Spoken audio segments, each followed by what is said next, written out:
당신이 찾던 무서운 이야기 고비의 TV.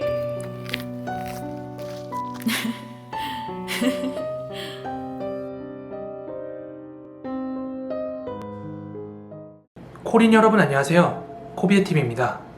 오늘 준비한 무서운 이야기는 코비의 TV 구독자 원종무님께서 제보해주신 실제 사연입니다.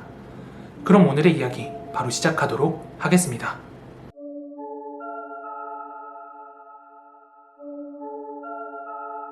군대 시절 저는 의무경찰로 군복무를 했습니다. 사람들이 잘 모르는 게 있는데요. 보통 의무경찰이라고 하면은 도심에 있는 경찰서 내부에서 생활하는 줄 알더라고요. 하지만 독립중대라고 해서 경찰서가 아닌 군부대처럼 독립된 경찰부대가 따로 있습니다. 제가 바로 그런 곳에서 근무를 한 케이스입니다. 제가 생활하던 기동대는 도심에서 완전 고립된 산 중턱에 있었어서 가끔 밤에 부대 경비 근무를 설 때면 좀 무서웠던 경험이 있네요.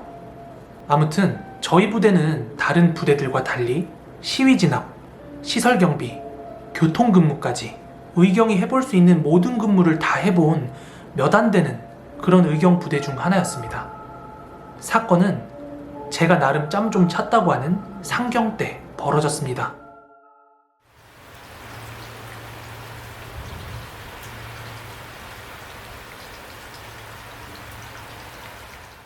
그날은 대원들 대부분이 교통근무를 하러 저희 청 산하 경찰서들로 파견 근무를 나갔을 때였어요. 당시 저는 파견 근무 대신에 부대 경비 근무에 자원을 해서 부대에 남아있던 상황이었습니다. 그리고 아까 말씀드린 대로 저희 부대가 약간 고립된 그런 부대라고 말씀드렸잖아요. 그래서 그런지 부대 건물도 오래됐고 시설도 대부분 다 구식이었거든요. 그러다 보니까 100명에 가까운 대원들이 파견 근무 때문에 건물이 텅텅 비어버리니까 뭐 꼭 귀신 때문이라서가 아니라 굉장히 소름 돋는 그런 분위기를 자아냈어요. 당시 저는 새벽 경비 근무를 하던 상황이었고요. 비가 아주 많이 내리는 여름날이었습니다. 그날도 평상시처럼 입초서에 앉아서 부대로 들어오는 그 길목을 바라보고 있었어요. 부대로 들어오는 입구는 콘크리트로 된 길 하나뿐이었고요. 차량 같은 경우는 직접 차단기를 열어줘야만 했는데요. 사람 같은 경우는 차단기 밑으로 허리를 숙여서 충분히 넘어올 수 있는 그런 오래된 구조였습니다. 그렇게 저는 내리는 빗소리를 배경음악 삼아서 경비 근무를 서고 있었는데요. 저 앞쪽에 하나 있는 가로등 밑으로 사람의 형태가 비추는 거예요.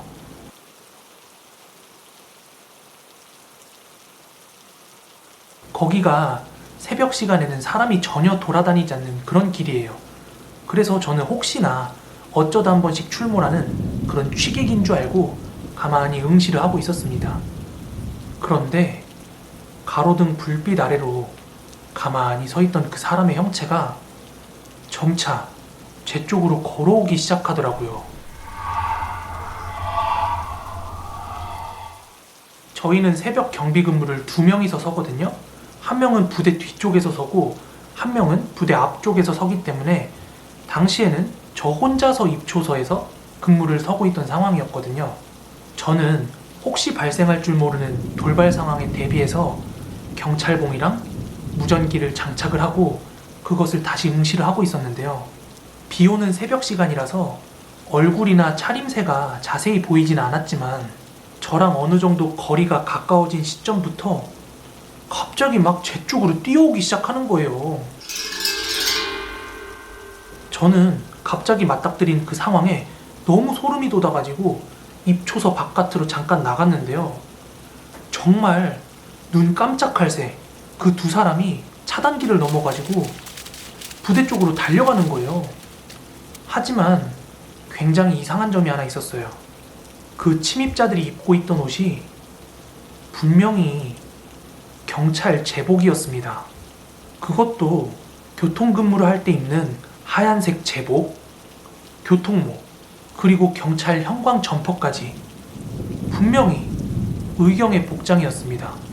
정신을 차린 저는 곧바로 침입자 2명이 부대를 향해서 뛰어간 상황이라고 무전을 쳤습니다. 그리고 나서 부대에는 비상 사이렌이 울리기 시작했습니다. 본부 소대 안의 행정대원들, 그리고 경비 근무를 하던 각 소대에 몇 안 되는 대원들까지 그 새벽에 뛰쳐나왔습니다.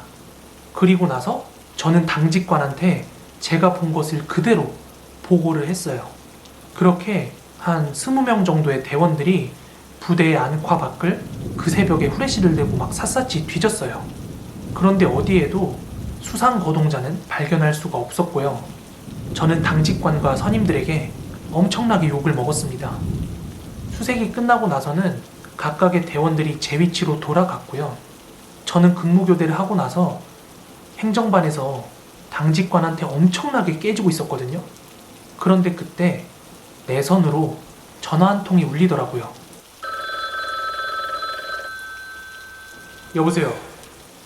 저를 앞에 세워둔 채로 당직관이 전화를 받더라고요. 그런데 통화를 한 지 얼마 안 돼서 그 당직관의 얼굴이 갑자기 사색으로 변하는 거예요. 그러더니 저보고는 그냥 빨리 올라가 자라고 하는 거예요. 그리고 나서는 운전경을 내리고 부대 밖으로 급히 운전을 해서 나가더라고요. 그래서 저는 막 새벽 경비 근무가 끝난 직후이기도 하고 그날 욕을 워낙 많이 먹은 상태여서 피곤했기 때문에 바로 씻고 잠이 들었습니다.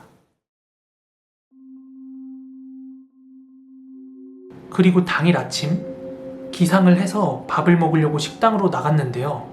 지휘요원들, 그러니까 일반 군대로 치면은 장교죠. 이 지휘요원들이랑 행정대원들이 표정이 되게 안 좋은 거예요. 그래서 저는 가만히 눈치를 보면서 분위기를 살피다가 저랑 친한 행정대원한테 물었어요. 야, 다들 표정 왜 저래? 뭔 일 있었어? 그랬더니 이 행정대원이 하는 말이 새벽에 음주단속 근무를 서던 대원 중 2명이 도주하는 음주운전 차량에 치여서 그 자리에서 사망을 했다는 거예요. 지금 생각해도 정말 말도 안 되는 사고인데요. 그 와중에 제 머릿속에 주마등처럼 스치는 생각이 하나 있었는데요. 그 생각에 소름이 돋은 저는 혹시 너 그 사고 시간 알고 있어? 그렇게 행정대원한테 사고 시각을 물었거든요. 그런데 그 시간이요, 제가 침입자를 발견하고 무전을 쳤던 그 시간이랑 정확히 일치하는 거예요. 그 후로 부대는 아주 난리가 났었고요. 그 사고의 충격이 채 가시기도 전에 군기가 빠졌다는 그런 말도 안 되는 이유로 한동안 말도 안 되는 훈련량을 겪어야 했습니다. 그 사망한 2 대원은 저랑 개인적인 친분은 없었지만도 굉장히 소름이 돋았고, 지금 생각해봐도 왜 그 2 사람이 그 시간에 부대로 막 뛰어들어갔는지 아직도 의문입니다. 뭔가 말하지 못한 억울함 또는 미련이 남아있었던 걸까요? 삼가 고인의 명복을 빕니다. 네, 오늘 준비한 무서운 이야기는 여기까지입니다. 오늘은 새로 산 카메라로 촬영을 해봤는데 어떤가요? 화질 괜찮은가요? 오늘도 재밌게 들으셨다면 구독하기, 좋아요 한 번씩만 부탁드리고요. 저는 다음에 더 무서운 이야기로 찾아오도록 하겠습니다. 그럼 코린 여러분 모두 좋은 밤, 좋은 아침 되세요. 감사합니다.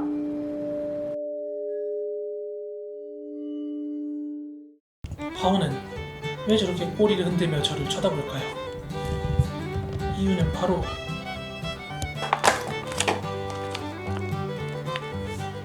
바오 먹고 싶어? 바오야,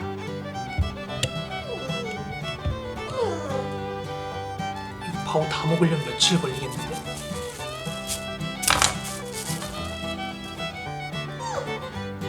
빵을 먹어야지, 빵을. 요거 먹어봐, 요거. 이거 다 뱉어.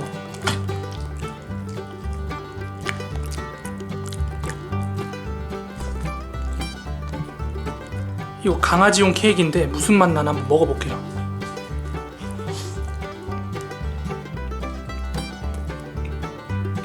야, 니 좋은 거 먹는다, 야.